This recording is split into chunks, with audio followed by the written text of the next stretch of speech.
So I got the brake booster and the cylinder put in. So now that's good. And I got an oil change.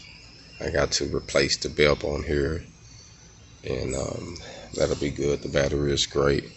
So I got to replace this belt. You see it's got some, replace that. So I'll be getting a new one of them, and then got to get some mirrors and a door lock, and we'll be ready to make some things happen. So